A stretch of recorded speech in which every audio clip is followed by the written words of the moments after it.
donde el granjero emplea una gran cantidad de abono o fertilizante. Eso evidentemente va a contaminar este afluente va a desembocar aquí con su correspondiente carga de fertilizantes, de nitratos, fosfatos, etcétera, y esos nitratos, fosfatos los vamos a poder detectar en este punto de muestreo.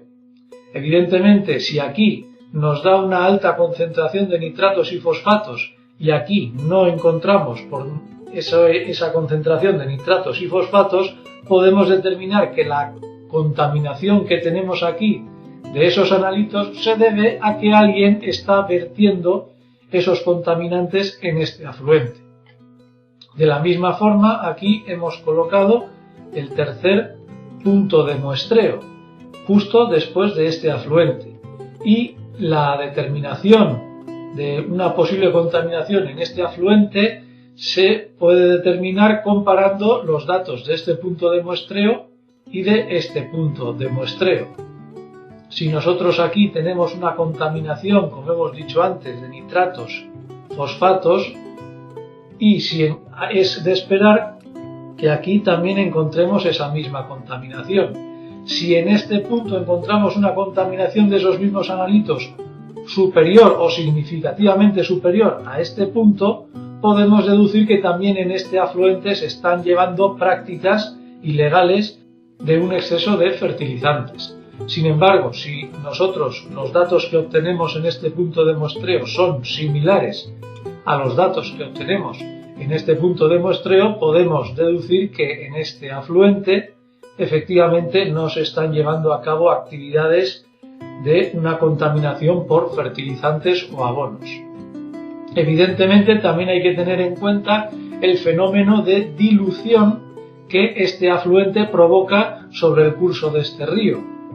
Si este afluente discurre sin contaminación, es evidente que la contaminación que pudiéramos detectar en este punto de muestreo, llegado a este punto de desembocadura, se va a diluir, puesto que este río está aportando disolvente a esta disolución.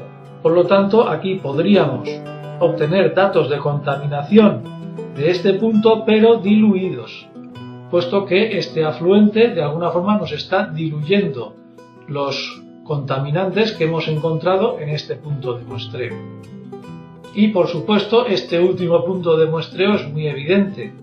Si nosotros en este punto de muestreo solo encontramos fertilizantes, pero en este punto de muestreo, además de esos fertilizantes, encontramos, por ejemplo, un metal pesado, un metal contaminante, como pudiera ser el plomo, el cadmio, etcétera, pues podríamos acusar a esta industria de realizar un vertido ilegal de esos elementos pesados. Si esos elementos pesados, en lugar de encontrarlos primeramente en este punto de muestreo, los encontráramos en este punto de muestreo, podríamos sospechar que esta industria, pues para de alguna forma disimular su vertido ilegal, pues a lo mejor está vertiendo ese metal pesado pues en este punto de este río o incluso en este punto de este afluente. Como veis, en el diseño de redes de muestreo interviene mucho el sentido común y por supuesto la naturaleza geológica, geográfica del objeto que querramos estudiar. Vamos a seguir hablando del vocabulario que nos ha surgido y que nos va a surgir desde luego en este y en los próximos temas que vamos a estudiar, y los siguientes términos en los que vamos a profundizar son los componentes y los analitos. Vamos a definir qué es cada uno de ellos. El componente es cualquier sustancia química que presente una muestra. Es decir, tomando el ejemplo anterior, si nosotros analizamos el agua de un río, pues un componente puede ser perfectamente el agua, otro componente puede ser el carbonato cálcico disuelto que lleve ese agua, por supuesto los fertilizantes que lleve el curso de ese río y los metales pesados que pudiera verter la fábrica que habíamos visto antes sobre ese río también serían componentes. Como veis aquí, el conjunto de todos esos componentes presentes en una muestra se denomina matriz. de tal manera que los componentes se pueden clasificar según varios criterios. Aquí tenéis una clasificación bastante esquemática de los componentes que nos podemos encontrar en una muestra. Como vemos, según su naturaleza química, los componentes pueden ser orgánicos o pueden ser inorgánicos. Y, por supuesto, dentro de los componentes orgánicos o inorgánicos, como ya hemos estudiado esta clase de compuestos, pues, por ejemplo, los compuestos orgánicos pueden ser alcoholes, éteres, ácidos carboxílicos, etc. Dentro de los inorgánicos, pues nos podemos encontrar con ácidos, con bases, con cationes metálicos, con complejos químicos, especies reducidas, oxidadas, etcétera, etcétera. Pero los componentes también se pueden clasificar según la concentración relativa que presenten en la muestra. Esto es lo que más nos va a interesar en el estudio de la química analítica. De tal manera que, según la concentración relativa que presenten estos componentes, estos se pueden clasificar en principales, mayoritarios, minoritarios o en trazas. Y, por último, visto este esquema, vamos a definir nuevamente lo que es el analito. El analítico es un componente especial, concreto, que es el objeto del análisis químico. Volviendo al ejemplo del agua de río, nosotros, cuando tomamos una muestra de ese agua de río y la analizamos, evidentemente no nos interesa, o normalmente no nos interesa, evaluar pues qué cantidad de sales minerales tiene, qué cantidad de materia orgánica tiene ese río, puesto que esos componentes, pues, de alguna manera son normales que encontremos dentro del agua de un río. Pero, por ejemplo, los metales pesados o los fertilizantes, esos analitos sí que son interesantes por su repercusión que pudiera tener en la calidad del agua, sí que son interesantes de analizar. Por lo tanto, esos componentes concretos que nosotros queremos analizar se denominan analitos. Y, por supuesto, su naturaleza va a determinar el método de análisis que vamos a emplear para determinar esos analitos. Ese método de análisis, el método analítico, es precisamente lo que vamos a profundizar a continuación. Precisamente el método analítico es el corazón de la química analítica. Como tenéis aquí, el método analítico es el procedimiento que permite la determinación de analitos dentro de una muestra. Efectivamente, nosotros tenemos una o varias muestras y queremos analizarlas por separado para comprobar la concentración de uno o varios analitos. Sin embargo, antes de entrar de lleno en lo que es el método analítico, es necesario hacer un inciso, y es que en función del método analítico que escojamos, también de la naturaleza de la muestra y por supuesto del propio analito, a menudo es necesario someter la muestra a un pretratamiento antes de realizar el análisis propiamente dicho sobre ella. Evidentemente, si nosotros tomamos una muestra, pues no la podemos tomar de cualquier manera. Existen una serie de protocolos en función de qué muestras se tomen que indican cómo se debe tomar la muestra, en qué frascos o recipientes se debe conservar la muestra, qué tiempo máximo puede pasar desde que se toma la muestra hasta que se analiza, etcétera, etcétera. Evidentemente, cuando nosotros tomamos una muestra, si no la tomamos correctamente, si no la transportamos correctamente y si no la almacenamos correctamente, esa muestra puede alterar su composición química y por lo tanto dejaría de ser representativa. De nuevo, un término muy importante en química analítica. Por lo tanto, aquí se os indica que en muchas ocasiones la muestra debe ser correctamente conservada bajo unas condiciones específicas y también en muchas ocasiones la muestra debe ser pretratada. Por ejemplo, vamos a volver sobre el río del que hablábamos antes. Para hacer los análisis químicos de todas las muestras que hemos tomado en esos puntos de muestreo, pues podríamos necesitar hacer un pretratamiento a esas muestras. Imaginad que cuando hemos tomado esas muestras, pues ha llovido mucho y el río baja turbio, baja con mucha materia en suspensión. Por lo tanto, si nosotros queremos analizar los fertilizantes o los metales pesados que pudiera llevar ese río, antes de realizar el análisis de esas muestras, deberíamos de filtrarlas, es decir, retirar ese material en suspensión que presenta el agua de río. Eso sería un ejemplo claro de pretratamiento de una muestra antes de someterla a su correspondiente análisis químico. De tal manera que el método analítico debe reunir una serie de características o de requisitos. Aquí tenéis básicamente los tres requisitos que debe reunir un método analítico. En primer lugar, tiene que ser un método rápido o relativamente rápido.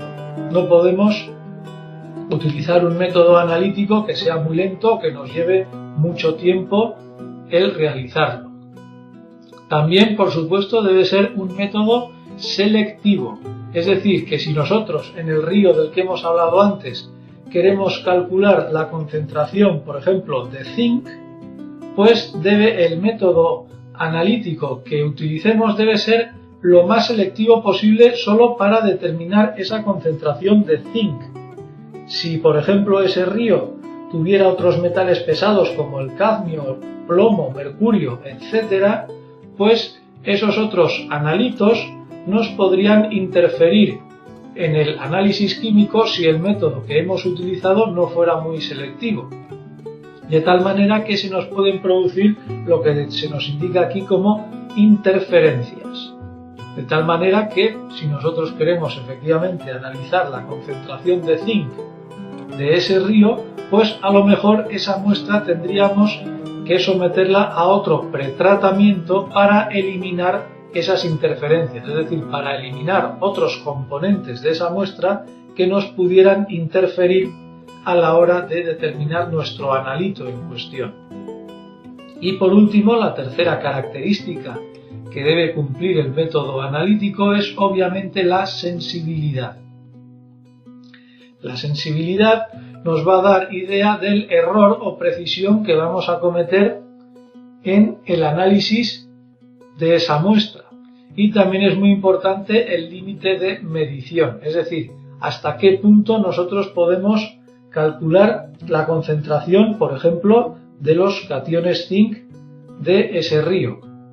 Si la concentración de esos cationes zinc es muy pequeña, pues a lo mejor nuestro método analítico no es lo suficientemente sensible, es decir, que nuestro método analítico nos permite calcular concentraciones de zinc, por poner un ejemplo, de hasta 10 a la menos 2 molar, pero más bajo de 10 a la menos 2 molar, pues a lo mejor nuestro método de análisis no nos permite calcular. Por lo tanto, el límite de medición es un factor muy a tener en cuenta a la hora de elegir nuestro método de análisis.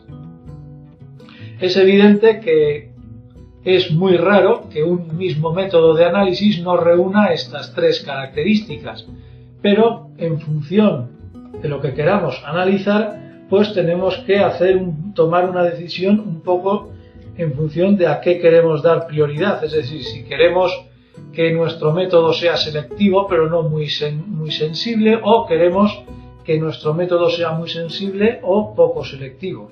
En función de lo que queramos analizar, pues optaremos por uno u otro análisis. Siguiendo con el método analítico, estos métodos se dividen a su vez en destructivos y no destructivos.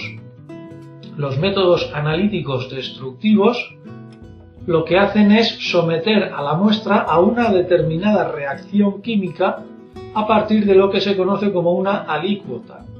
Es decir, nosotros de la muestra tomamos un determinado volumen, a ese volumen de muestra se le denomina alícuota, y a ese volumen le sometemos un proceso químico para que el analito que nosotros queremos determinar reaccione de alguna manera con los componentes químicos que nosotros le vamos a añadir. Y en función de cómo reaccione o no reaccione ese analito con los componentes químicos, nosotros podríamos determinar la concentración de ese analito. Pero los métodos analíticos, por otra parte, pueden ser no destructivos, es decir, que la muestra se analiza como tal sin someterla a ningún tratamiento químico. Y para acabar con los métodos analíticos vamos a presentar el esquema general de la clasificación de los mismos. La clasificación de los métodos analíticos nos va a subdividir a su vez la química analítica en diferentes ramas, concretamente en 3. Como veis aquí, el análisis químico puede ser bien estructural, bien cualitativo y bien cuantitativo. De tal manera que a su vez la química analítica también se nos va a dividir en química analítica estructural, química analítica cualitativa y química analítica cuantitativa. Vamos a estudiar o a describir brevemente cada uno de estos 3 tipos de análisis. El primero de ellos es el análisis estructural. A menudo este análisis en los libros de texto se suele obviar, pero se considera efectivamente un análisis químico. En este análisis lo que se determina, como tenéis aquí, es la estructura química del analito. Es decir, qué estructura química presenta ese analito. Una vez que nosotros sabemos que un determinado analito está presente en una muestra, pues a lo mejor nos interesa en qué estructura química está presente este analito. Estos tipos de análisis sobre todo se emplean en química orgánica. Siguiendo con los análisis químicos, el siguiente análisis que encontramos es el análisis químico cualitativo. El análisis químico cualitativo, como tenéis aquí, se limita única y exclusivamente a determinar si el analito está presente o ausente en la muestra. Es decir, no nos importa mucho la concentración del analito, solo nos preocupa si ese analito está presente o no en la muestra que hayamos tomado. Y por último, el análisis cuantitativo, como podéis imaginar, es diferente al anterior. Aquí sí que nos interesa la concentración del analito. Es decir, una vez sabemos que hay un analito que está presente en una muestra, el paso siguiente sería qué concentración de analito tiene esa determinada muestra. Evidentemente esta es la rama más compleja y que requiere mayor estudio dentro de la química analítica. ¿Y cómo se determina la concentración de un determinado analito? Pues los métodos de análisis a su vez se dividen en 2 grupos, los métodos químicos y los métodos físico-químicos. Los métodos químicos básicamente son 2, como veis aquí, las gravimetrías y las volumetrías. Las gravimetrías en lo que se basan es en las pesadas, es decir, en las medidas de gravedad. Para determinar la concentración de un analito, pues lo que hacen las gravimetrías es pesar las muestras y en función de las diferencias de pesadas determinan las concentraciones de ese analito. Un ejemplo típico de gravimetría es el cálculo o la determinación de materia en suspensión de una muestra líquida, como puede ser el río del que hemos hablado antes. Nosotros cogeríamos un volumen determinado de esa muestra con partículas en suspensión, la filtraríamos de tal manera que las partículas en suspensión se nos quedarían pegadas en ese filtro y podríamos pesarlas, de tal manera que si nosotros conocemos el peso de esas partículas en suspensión y el volumen de muestra que hemos tomado, podríamos dar un valor de, por ejemplo, miligramos de partículas en suspensión por centímetro cúbico de muestra de agua. Los otros métodos químicos, y estos sí los vamos a estudiar mucho más a fondo, son los métodos volumétricos. Se trata de someter a la muestra o a la alícuota una reacción química mediante la medición de volumen de un determinado compuesto químico. El hecho de que se midan no pesos sino volúmenes hacen que estos métodos reciban el nombre de volumetrías. Volumetrías de las que vamos a tratar en los temas siguientes. Y por último están los métodos físico-químicos, que lo que estudian es la interacción de este analito que nosotros queremos determinar con una serie de radiaciones, de tal manera que tenemos las técnicas de espectrometría, las técnicas de electroanalítica y por último las técnicas de cromatografía. Decir que estos métodos analíticos a veces no solo sirven para determinar bien la estructura, la presencia o ausencia o la concentración de un analito, sino que también nos permiten separar componentes de una muestra. La separación de componentes de una muestra a menudo puede ser necesaria para el pretratamiento de esa muestra, para eliminar interferencias